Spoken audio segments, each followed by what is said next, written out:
Está aí o tema da mensagem de hoje: a imposição de mãos, se libertando das doutrinas de demônios, parte 2. Nós vimos aí tratando sobre esse assunto, né? E hoje vamos trazer aí mais um pouquinho desse complemento dessa mensagem. Mas antes, eu quero falar com vocês, eu quero te convidar para você que ainda não se inscreveu em nosso canal, que você faça hoje mesmo. Inscreva-se agora mesmo, não perca tempo, é grátis, é só você clicar aí. Principalmente se essas mensagens têm alcançado aí o seu entendimento, tem feito aí tem feito tirado da sua zona de conforto e você começou a pensar, começou a buscar na palavra e descobriu que as coisas não é bem assim como te ensinaram. Isso é excelente, isso é muito bom. Isso se chama crescimento, libertação, e é isso a proposta do nosso canal. A proposta do nosso canal não é ter seguidor, tá? A proposta do nosso canal é que você pense e se liberte. E por enquanto vai ficando aqui conosco. Então, se inscreva, toque o sininho para que o YouTube te avise quando estivermos aqui no ar com mensagens tremendas iguais a esta. Já deixa o seu like, sabe que vem coisa boa por aí.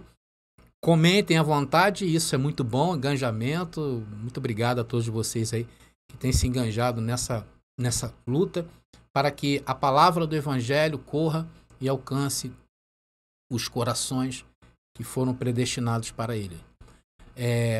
Também compartilhe as mensagens, né? E é isso aí. Bom, quero avisar, nós estamos aí com a nossa agenda, avisar a abençoada Roselita Moura e a abençoada Márcia Andréa, que nós já enviamos aí no correio. Eu acredito que essa semana vocês devem estar recebendo. É pedir vocês, assim que receberem, tirarem uma foto aí com essa agenda, né? Para mandar aqui pra gente, que serve também de testemunho que nós estamos fazendo a coisa certa e nós cumprimos aquilo que nós dissemos, né?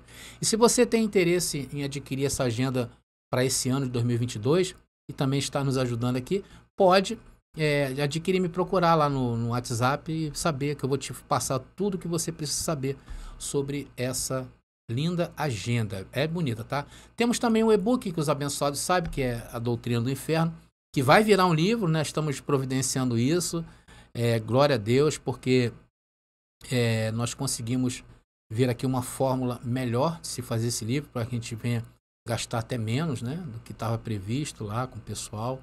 Enfim, vai estar pronto, mas por enquanto temos e-book. Se você quiser receber esse livro, e se você também quiser adquirir essa camisa que está aqui, eu tenho nas duas cores, cinza e branco, pode me procurar. Os abençoados já sabem, eu mostro para vocês melhores o que está escrito aqui quando os abençoados me procurarem, tá legal? Por enquanto só tem essas duas cores. Então é isso aí, tudo isso aí vocês estão nos ajudando aqui também na graça pura. Agora sim, vamos à hora da palavra revelada, a hora que nós vamos começar a ser despertados em nosso espírito.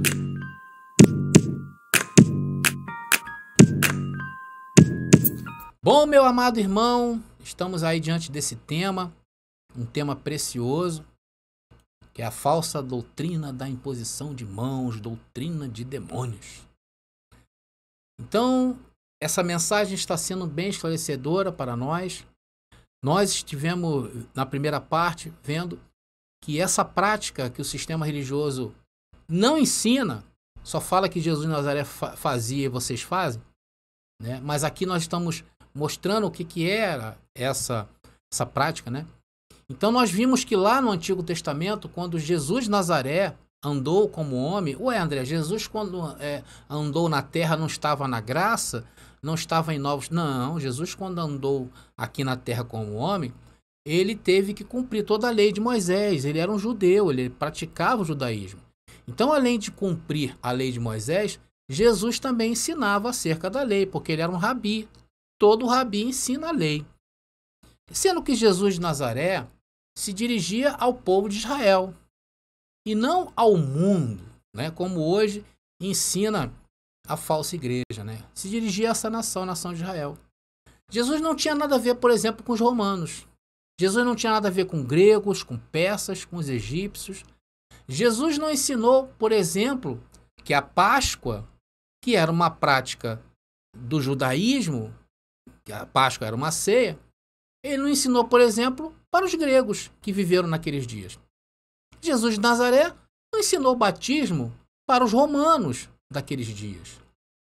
Jesus não ensinou a imposição de mãos naqueles dias para os africanos e nem para os bárbaros. Tudo que Jesus de Nazaré fez e ensinou foi para um povo, para Israel. E isso é fácil de entender, porque em várias passagens Jesus se referia aos gentios. Ele não falava com gentio. Ele mesmo falava, eu não vim para os gentios, eu vim para a nação de Israel, para as ovelhas perdidas da casa de Israel. Quando ele mandou lá naquela primeira missão dos discípulos, vocês vão anunciar que o reino está próximo. Porém, não entre em casa de gentio, não entre em casa de romanos, não entre em casa de bárbaros, não entre em casa de africanos, não entre em casa de brasileiros, se tivesse naquela época. Você não ia receber a mensagem de Jesus de Nazaré. Por quê? Porque você não era israelita. Isso não aconteceu porque Jesus era bom, Jesus mau. Não. Era porque o propósito de Jesus de Nazaré não podia ser outro. Porque a lei de Moisés não foi feita para brasileiros. A lei de Moisés não foi feita para bárbaros. A lei de Moisés não foi feita para gregos, nem troianos. Está entendendo? Não foi feito. Se Jesus ensinasse isso, ele estaria transgredindo a lei. E ele não seria, no caso, o cordeiro que poderia retirar a lei do mundo. Jesus não teria o sangue perfeito. Mas o que fazem todas essas instituições que se denominaram cristãs? Eles ensinam o que Jesus de Nazaré ensinou para os dias de hoje. Então o que aconteceu? Eles descontextualizaram Jesus de Nazaré e não reconheceram que Jesus ressuscitou. E não entendem que quando Jesus ressuscitou, trouxe as boas novas. Procurou um homem chamado Paulo e entregou o evangelho para nós, que agora era um povo só. Porque depois da cruz, o véu se rasgou. O muro da separação caiu. De um povo, Deus pegou todos os povos e fez um só. Está entendendo? Então chegou a nós o quê? O evangelho eterno da graça. E hoje é o que nós estamos fazendo aqui. Nós, os que recebemos esse evangelho da graça, nós estamos informando ao mundo que a fórmula que essa instituição usou está totalmente errada. Eles não entendem que há um evangelho de Cristo ressuscitado. Você sabia que existe o evangelho de Cristo ressuscitado? Eles simplesmente passam por cima disso. Mas eles correm atrás do homem de Nazaré, que nasceu na lei, que cumpriu a lei e que ensinou a lei. E Jesus de Nazaré, tudo que fazia para a carne. Tanto que a carne dele teve que ser sacrificada. Então tudo no antigo pacto era para a carne, mas mudou isso. Jesus, quando se falava desse tempo, ele falava assim, olha, eu tenho coisas a dizer a vocês, mas vocês, se eu for falar agora, vocês não vão entender. Não vão suportar. Por quê? Porque não era para aqueles dias.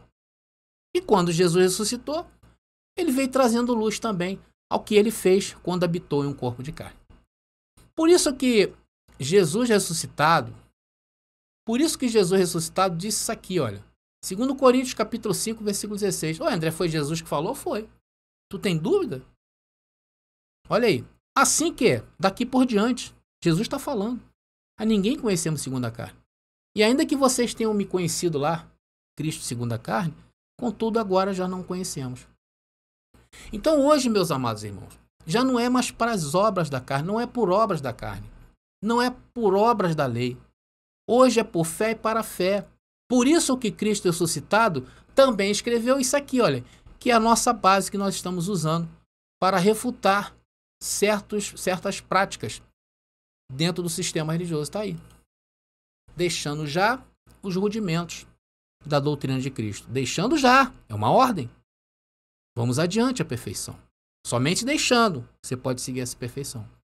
Quer continuar no velho caminho? Caminho da imperfeição. E o que tem que fazer? não lançando outra vez o fundamento do arrependimento de obras mortas. Nós vimos o que é. Da fé em Deus, da doutrina de batismo e da imposição das mãos. Tá claro isso para você? Isso é ou não é uma ordem? De quem? Jesus de Nazaré? Não! Porque se Jesus de Nazaré não podia falar isso lá, deixando a imposição de mãos, porque o tempo mudou. Não estamos mais na carne, não estamos mais aqui, estamos aqui. E o Espírito aqui é a perfeição. Aí você pode me dizer assim, mas André, Paulo impôs as mãos, não foi? Sim, é verdade, Paulo impôs as mãos. Como Paulo também matou Estevão, né? Como Paulo também foi ensinado lá na escola de Gamaliel.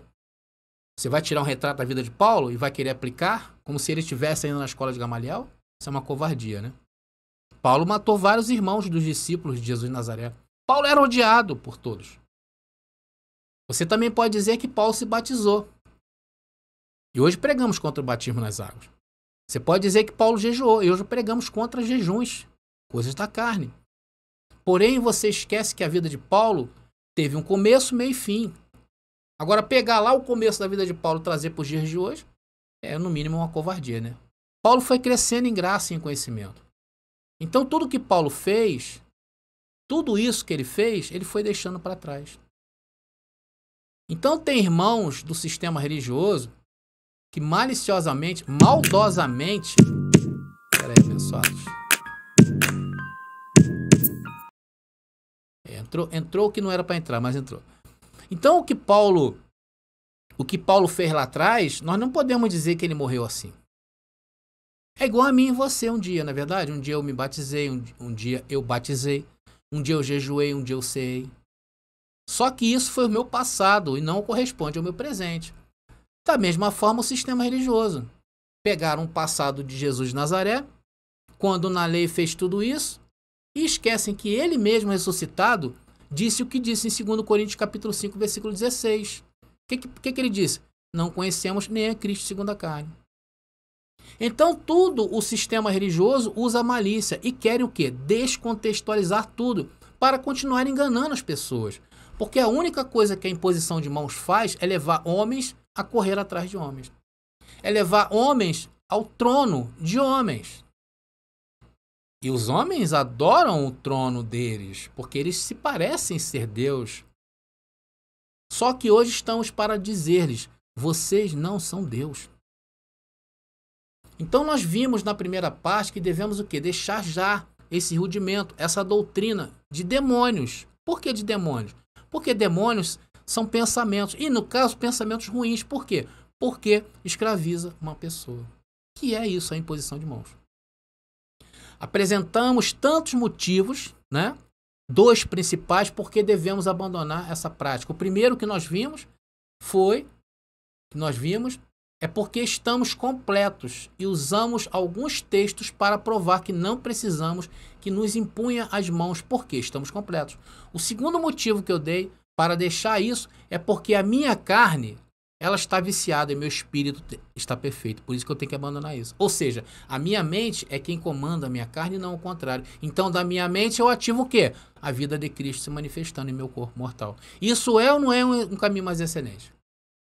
Porque quem se deixa impor as mãos é porque acredita que uma carne tenha o poder do espírito. Ou seja, a carne ativa o espírito. Isso não existe. Isso é uma blasfêmia. Vimos também que há caminhos mais excelentes. Hoje há caminhos mais excelentes do que voltar aos rudimentos fracos e pobres. Como Paulo escreveu lá em Gálatas capítulo 4, versículo 9, se vocês depois quiserem ler. Diz o quê? Mas agora eu separei aqui, vamos botar para vocês. Vamos lá, vamos ler. Gálatas capítulo 4, versículo 9, que diz: mas agora que conheceis a Deus, ou antes sendo conhecido por Deus, eu quero te dizer que hoje você conhece a Deus e é conhecido por Ele. Por quê? Por causa das obras da lei? Por causa da vida no Espírito.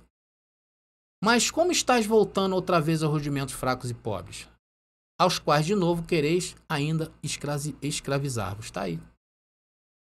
Quem aí, amados, que está assistindo essa mensagem, quer voltar aos rudimentos fracos e pobres? Você quer? Escreve aí no chat. Eu quero voltar aos rudimentos fracos e pobres. para me escravizarem. Escreve aí, tu que defende a imposição de mão. Escreve. Tu não defende? Então, na verdade, meus irmãos, a graça destrói o império da carne, criado por esses homens malévolos que por 2000 anos destruíram a terra, destruíram a cabeça das pessoas. Por isso que a graça é a espinha na garganta deles. Então, se você não viu a primeira parte, eu quero te convidar para que você veja, para que entenda melhor isso tudo que eu falei. Agora, na segunda parte, nós vamos continuar falando de caminhos excelentes. Mas antes disso, eu queria muito que você se manifestasse aí nos comentários, tá? Escreve aí, abençoado. Oportunidade para você participar. Hoje eu não preciso mais que me impunhem as mãos, porque eu sei caminhos mais excelentes, que é o templo de Deus que está na minha mente. Vou repetir. Hoje eu não preciso que me impunhem as mãos, porque eu sei que o caminho mais excelente é o templo de Deus que está na minha mente. Então agora nessa segunda parte já descobrimos caminhos melhores do que impor as mãos, que era para um pacto inferior a esse que vivemos. Nós temos um caminho pelo espírito, na mente. Então podemos dizer que temos que ativar esse espírito. Amados, eu mesmo, sempre que possível, eu falei isso na primeira parte, eu estou ativando isso. E sabe como isso se faz? Confessando. Tem que confessar, tem que sair da tua boca. Aliás, hoje nós não obramos mais, né? Nós não fazemos obras. Vivemos por quê? Por aquilo que falamos. Não é assim? 2 Coríntios capítulo 4, versículo 13, que nos ensinou isso, tá ali, olha. E temos, portanto, o mesmo espírito de fé. Como está escrito, crie. Por isso orei. Por isso entrei no quarto e jejuei. Por isso subiu. Não. Por isso falei. Nós cremos. Também por isso, também falamos. Então, se você tem esse espírito de fé, que é crendo e falando, por isso que eu mesmo, sem sentir nada, estou confessando que tenho saúde todo momento, abençoado. Vocês sabem como é, hoje eu tenho 51 anos, então eu faço uma prevenção. É como se o meu corpo já tivesse, como se fosse um carro, né? Corpo de carne. Então o carro já começa a dar uma rateada, né? Quem tem carro aí sabe, então tem que cuidar melhor, tem que ver se não está faltando óleo, ouvir um barulhinho assim, um ruidinho, tem que lubrificar, tem que fazer as coisas, ou seja, fazer uma prevenção para que esse carro ande bem. Então eu faço isso, eu ando confessando. Eu não espero ficar enfermo, entendeu? Eu confesso. Eu já acordo de manhã e confesso. E essa é a minha oração. Eu digo, papai, graças por este lindo dia. E confesso que a tua vida segue manifestando-se nesta carnezinha minha complicada. Cuida das minhas ruguinhas. Tô cheio. Tem umas aqui, outras ali. É assim que eu ando, abençoado, confessando a vida de Jesus manifestada no meu corpo mortal. E isso que eu estou passando para você é a verdade. Enquanto que o sistema manda você o quê? Subir monte. Pagar o preço, fazer jejum para queimar a carne, né? Ou então manda alguém lhe impor as mãos para que te cure. Ou então para passar unção. A carne vai passar unção? A carne vai passar unção? O espírito? Viu como é que eles subvertem as coisas? Agora, na verdade, isso é uma escravidão. Agora, o que eu prego te dá liberdade. Te dá liberdade até de não fazer isso se não concordar. Mas eu não te indico a homens, eu vos encomendo a Deus. Aqui você ouve e se torna livre. Por isso que não queremos seguidores. Tem muita gente que já frequentou esse canal, ouviu a liberdade, tornou-se livre e nunca mais apareceu no canal. O que também não é bom, tá bom, abençoado? Essa é a grande realidade. Eu vou explicar depois por quê. O bom é ouvir sempre o evangelho da graça. O bom é estar sempre em contato com essa palavra. Mas alguns se permitiram. Até ouvir outros canais. E voltam quando querem. Enfim, são livres. Mas tem aqueles que já são assíduos da família aqui desse canal. E esses estão crescendo no crescimento de Deus. Porque a ideia aqui, conforme eu falei, não é ter seguidores. A ideia é te mostrar que você é um livre. Por isso que o texto de 2 Coríntios capítulo 4, versículo 13 está aí, ó. Temos, portanto, o mesmo espírito de fé, como está escrito. Crie, por isso falei. Também por isso nós cremos, também por isso também falamos. Estão entendendo, amados? Estão entendendo? Então isso se manifesta falando, não é jejuando. Não é alguém que chega e lhe impõe a mão e diga, receba! Não. E por causa disto oramos sem cessar. Porque aprendemos que é assim que se vive em espírito. E a nossa oração não é repetição, igual do sistema religioso. Vem de uma vida que tem conhecimento de todas as coisas. Por isso que eu falo aqui no canal, muitas das vezes eu falo, o irmão pergunta assim, o que é oração em graça? Oração em graça se dá em conhecimento. Por quê? À medida que vai lhe aclarando, à medida que o Senhor vai lhe aparecendo e lhe aclarando, por isso que é a necessidade de você não se afastar do evangelho ou de ouvir as mensagens em graça, porque o Senhor vai lhe aparecendo e vai lhe aclarando, você vai tendo o quê? Conhecimento. E esse conhecimento te embasa de conversar com o Pai, de confessar aquilo que você sabe por conhecimento. Não é conhecimento do André, é conhecimento daquilo que está escrito. Então nós temos entendido o primeiro ponto, que a ordem em graça é deixar de lado a imposição de mãos. Por quê? Porque o que se une ao Senhor, um espírito é com ele. E agora que eu me uni ao Senhor, André, e sou um espírito com ele, o que eu tenho que fazer? Tenho que ativar a vida de Jesus no meu corpo mortal. Tenho que trazer daqui para todo o corpo. E como se faz isso, André? Falando. Falando o quê? O que tu escuta. Falando o que você tem conhecimento. Por isso que não é aconselhável os abençoados saírem por aí. Mas, enfim, os abençoados são livres. E quem não entende isto, André, está em condenação. Quem não entende isso está procurando alguém para impor as mãos sobre sua cabeça. Eu me lembro que em 2011, mais ou menos aí, 2011, mais ou menos por aí, quando meu pai ainda estava vivo, estava numa doença de fase terminal, e minha mãe, naquele intuito de dar mais, para que houvesse um milagre na vida do meu pai, procurou o então pastor Valdemiro, que naquela época estava surgindo com grande força. Diz que as reuniões dele se davam em milagres, né? Essa coisa, e tanto que ele chegou onde está hoje, né? Uma pessoa que todo mundo abandonou, virou as costas. Enfim, não vou entrar nesse detalhe. Mas ela foi lá, na intenção de quê? De impor as mãos do meu pai. É isso, homens levando a homens. E isso, amados, é tão fácil de entender, sim ou não? Por isso que muitos, quando entendem como funciona isso, mudam suas vidas a todo momento. É metanoia a todo momento. Ouviu o Evangelho da Graça? Metanoia, mudança. Amados, eu só sei que essa palavra está alcançando a milhões no mundo todo. E isso tem um efeito de bola de neve. Vocês já viram como é que é a bola de neve? Você bota a bolinha assim para correr, claro, hipoteticamente falando, porque é um efeito da natureza. Mas você bota a bolinha ali, a bolinha é pequenininha. Daqui uns 100, 200 metros a bola já cresceu e está imensa. Então o Evangelho da Graça está alcançando o mundo. Você recebe, abençoado? Recebe que está alcançando o mundo? Eu recebo. E assim nós vamos fazendo o quê? Calando os estúpidos. Porque esse sistema religioso só ensina as pessoas o quê? As estupidezas de suas doutrinas. E quem escuta estupidez vira estúpido. Então acho que quanto a esse rudimento, nós estamos bem inteirados, sim ou não? Que não devemos impor e nem deixar que nos impunha as mãos, entendidos? Agora, tem outros rudimentos, né? Que nós também não fazemos na graça, que é, por exemplo, ceiar. Nós não ceamos. Por quê? Porque a Santa Ceia tem algo bem específico e que todos que participam disto, né, eles mandam as pessoas ou receber o cálice sentado ou vir à frente. Não é isso que eles fazem? Então eles dão o quê? Um pãozinho e um suquinho de uva. Dizendo o quê? Que esse é o corpo e a carne de Jesus. Esse é o corpo e o sangue de Jesus. É ou não é? A carne e o sangue. Não é isso que eles fazem? Então essas instituições que ceiam dizem que na verdade aquele suco e o pãozinho é apenas um símbolo. Né? Eles falam assim, é um símbolo que representa a carne e o sangue de Jesus. E símbolo é o quê, abençoados? Rudimentos. Símbolo é o quê? Sombra. Símbolo é o quê? Velho Testamento. Eu vou provar isso para você.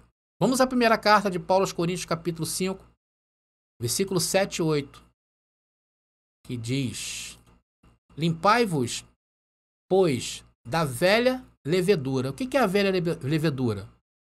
É quem está antes da cruz, no Antigo Testamento. Limpai-vos disto. Limpa, limpa. Se você ceia, limpa isso. Para que sejais nova massa, sem levedura como sois. Porque nossa Páscoa, veja, não é Santa Ceia, é Páscoa judaica, que eles celebravam. Nossa Páscoa, ou seja, o que Cristo fez lá na última Páscoa, na última ceia, diz, porque nossa Páscoa, que é Cristo, já foi o quê? Sacrificada.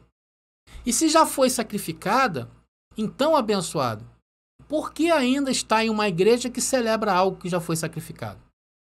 Por que segue fazendo isso todos os domingos? Por que essa igreja ensina essas pessoas isso? Alguém precisa ensinar isto para eles. Não foi sacrificado? Agora, a verdade é que já foi sacrificado. Então, por que você vai estar com um símbolo que não te produz nada? Não produz, abençoado. A verdade é que esses rudimentos, esse da ceia, praticada nestes lugares, vira um sensor para saber quem está errado ou não. Ou seja, aquele que não toma ceia está errado. E aquele que toma a Santa Ceia, que é a Páscoa, ele está certinho. Um culto à fofoca. Uma tremenda hipocrisia. Sim ou não? Porque não tem serventia no novo e vivo caminho. Porque Cristo ressuscitado fez um plano melhor. Mas eles não sabem. Vamos aí em Lucas capítulo 22, versículo 15 e 16, para continuar nesse entendimento da ceia. Tá aí, Jesus falando. Eles disse, quanto tempo ou quanto tenho desejado comer convosco esta, o quê? Páscoa. Antes que padeça. Porque vos digo que não a comerei mais até que se cumpra no reino de Deus. Se cumpriu? Claro. Só lembrando uma coisa para vocês, abençoado, mais uma vez, que Jesus de Nazaré falava a quem? Aos israelitas. E aqui nesse ambiente aqui de Jesus na ceia, né, na Páscoa, ele estava em particular com os judeus. Porque os discípulos de Jesus de Nazaré eram todos eles judeus, religiosos. Jesus disse assim que Jesus está falando, veja, por agora esta é a última vez que eu vou comer com vocês. Por quê? Porque o reino de Deus estava se aproximando, ou seja, a graça. E junto com o juízo final e o fim da lei de Deus entregues a Moisés. O juízo final para o Israel e o fim da lei que foi entregue a Moisés. Então, quando Jesus morre e ressuscita, aparece o quê? O reino. E ali se cumpriu. Se cumpriu quando? Quando os pactos se cruzavam na linha do tempo. Isso durou 70 anos. Quando chegou no fim dos 70 anos, que bateu ali no ano 70 depois de Cristo, se cumpriu o quê? Na sua totalidade. Então já não temos mais que fazer isso. Por quê? Porque agora essa prática se converte em um rudimento da doutrina de Cristo. E qual é a ordem expressa? É deixar os rudimentos da doutrina de Cristo. Está entendendo, abençoado? Mas para os abençoados que não entendem isso, não sabem disto, estão aí participando o quê? Das hóstias, das santas ceias. Não pode nem cair um pedacinho no chão, né? Porque dizem que é o corpo de Cristo que é no chão. Amados, eu sei que é tanto rudimento, mas foi disso que ele te livrou. Foi disso que essa palavra te libertou. Foi disso que essa palavra te salvou. Porque isso que é uma grande salvação. Veja, não temos que impor mãos. Não temos que dar pãozinho nem suquinho, porque somos uma igreja completa, sem manchas e sem ruga. Estamos o quê? Perfeito. André, até quando estou perfeito? Até eu errar na carne? Não. Você está perfeito para sempre. O erro você vai colher. Mas o teu espírito continua perfeitinho. E isso não sou eu que estou falando ou ditando regras. É isso que está escrito. Vamos agora pegar um outro rudimento, rapidinho, que nós devemos largar.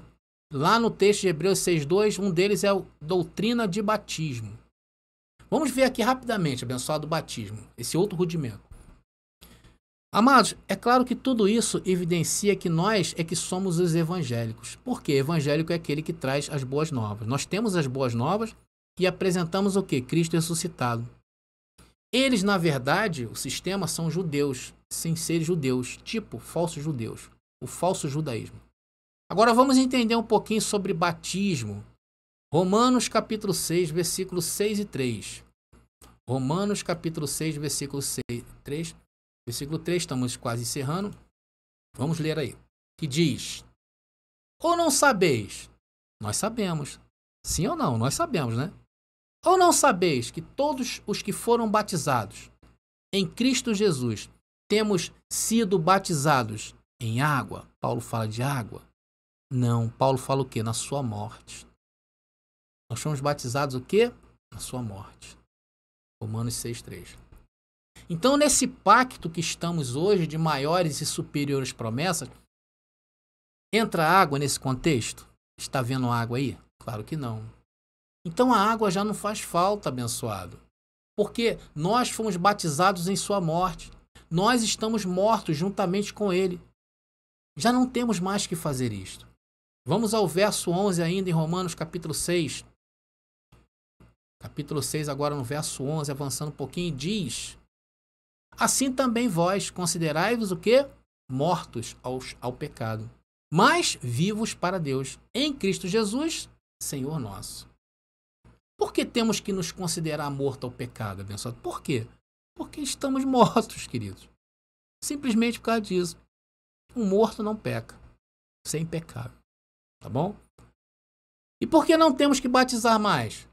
Porque é um morto ao pecado. E o batismo é para o pecado, sim ou não? É ou não é?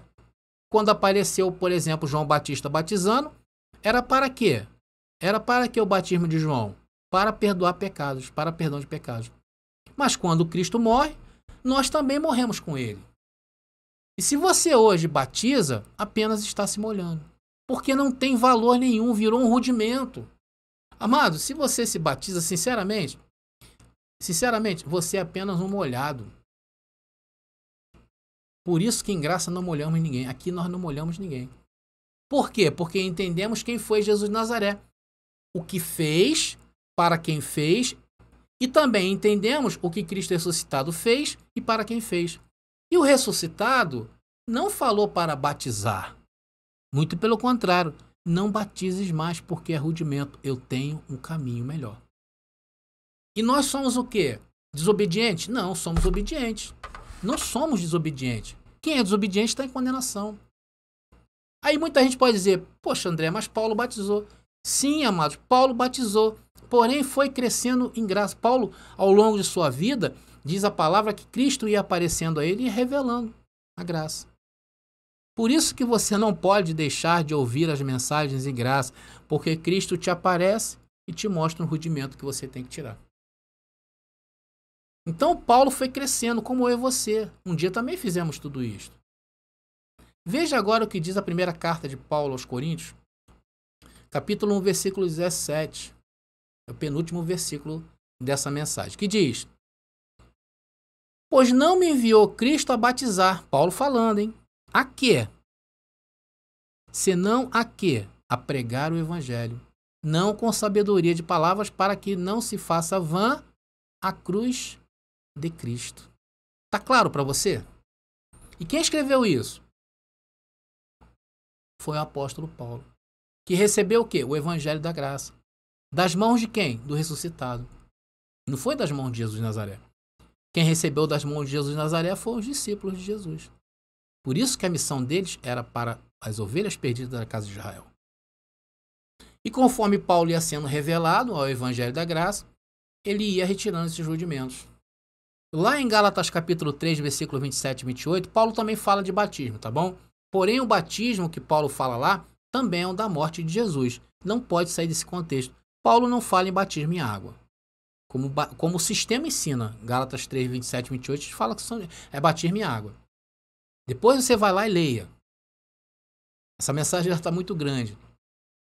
Então, amados, o sistema religioso desobedeceu o que? A essas ordens. E o que aconteceu? O próprio Senhor lhes enviou um poder que cega os entendimentos. Vamos ver, para encerrar agora. Segunda carta de Paulo aos Tessalonicenses, capítulo 2, versículo 11. Vamos ver que poder é esse. Está aí, olha. O poder que Deus envia aos desobedientes. Por isso Deus lhes envia um poder enganoso, para que creiam na mentira. E eles creem em quê? Nessas doutrinas mentirosas. Então, meus amados irmãos, esse é o presente para os desobedientes que insistem em o quê? Em continuar participando de todo esse rudimento. Estão cegos, não têm contato com o Pai e seguem a homens. Coisa terrível, né? Homens que impõem mãos em homens. Homens que batizam homens. Tremendo, né? É só para os homens. Homens que continuam obrando e depreciando a graça do Pai. E a graça do Pai nos vê o quê? Completos e perfeitos, sem rugas. Mas para eles que estão em desobediência, estão no poder do engano.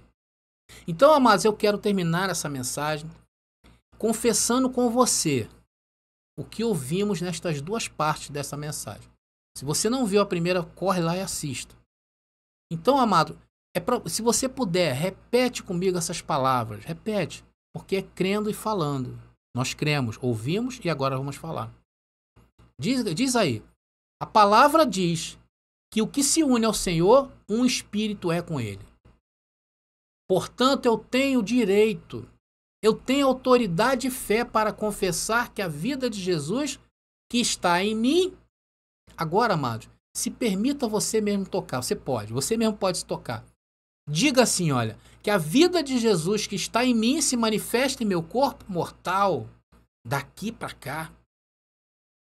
Diga, amados, eu sou curado de toda doença, de toda insuficiência, de toda infelicidade, de toda tristeza, de toda falta de energia, da deficiência humana. Fico curado, totalmente curado. Amém. Repete, querido. Isso é o quê? Conhecimento. É isso que você ouviu nessas duas partes. Então eu fico por aqui e recebo que você, a partir de hoje, siga esse caminho de excelência, sem rudimentos e confessando a todo momento que a vida de Jesus se manifeste no seu corpo mortal. Então eu tenho a certeza que coisas grandiosas acontecerão com vocês. Eu já recebo que esse ano, que esse mês que está para entrar, será e já é o melhor mês das nossas vidas. Bom, meus amados irmãos, agora sim, eu vou ficando por aqui. Graça e paz e até a nossa próxima mensagem.